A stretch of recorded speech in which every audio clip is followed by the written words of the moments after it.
Heather Woodcamp, and my big sister was Georgia Butler. Having a big sister through the Big Brothers Big Sisters program meant a lot to me because I tell people all the time that there are a few people in my life that I feel like really saved my life and changed me into who I am today.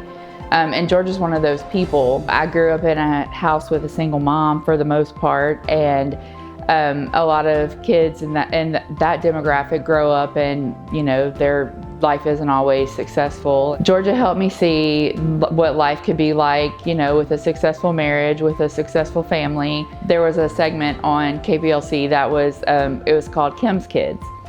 And I did a video with Kim, and she saw me and she went down to the office and she says, "I want Heather. That's the girl I want." And they said, "Well, Miss Butler, we have to do this application and match you with someone." And she says, "Well, if I can't have Heather, I'm not doing this." And so they were like, okay, well, let's do your personality match and see what we can get. And they called and they said, "Good news, you matched with Heather." And she was like, "Well, that's a good thing because I wasn't taking anybody else." So we were just meant to be together. My mom didn't tell me that I had gotten a big sister, and she just told me that she had something for me after school one day. And so I came home from school, and a few minutes later, Georgia pulled in to the driveway, and she was like, "Hi, I'm Georgia. I'm your big sister." And I just started screaming. I was like, "Oh my gosh, I got a big sister." She came and picked me up, and our first date was at Popeyes on Country Club Road. She took me there and we had lunch, and we got to know each other a little bit better. And from there, we kind of planned what our next meeting would be. And so we kind of decided that we would see each other at least once a month, but she would try to see me more often.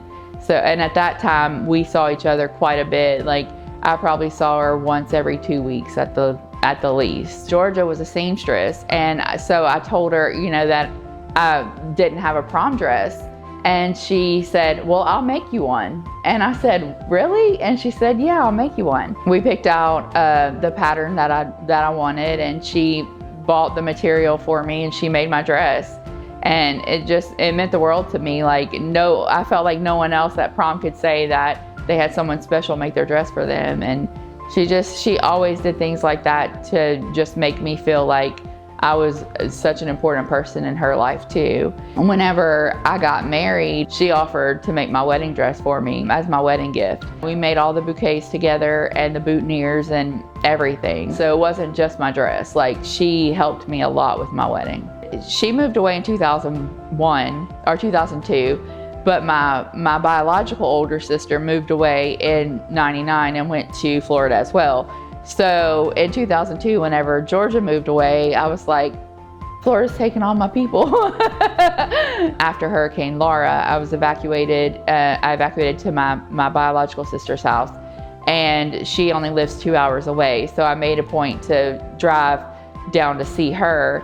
And I mean, you could have had to use a crowbar to get us apart because neither one of us wanted to leave each other because it had been so long since we had seen each other. We stay in touch as much as we can. The last time she reached out to me was she had seen the Big Brothers Big Sisters Awards on TV, and she was like, "I wonder if they have an award for the longest match," because she said, "We've been matched for a long time."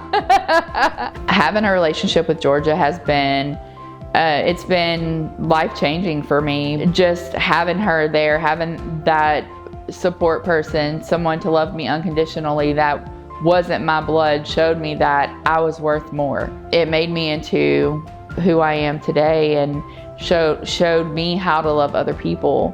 If you are a parent that is considering allowing their child to be part of this program, I'm just here to tell you, I definitely could have ended up on a different road. I have people around me that have, you know, passed away from addiction. They basically had childhoods like mine, and they chose a different path because they didn't have someone like Georgia to guide them and to show them how to live a better life and how to make those better choices. You really can make a difference even if you don't feel like you can.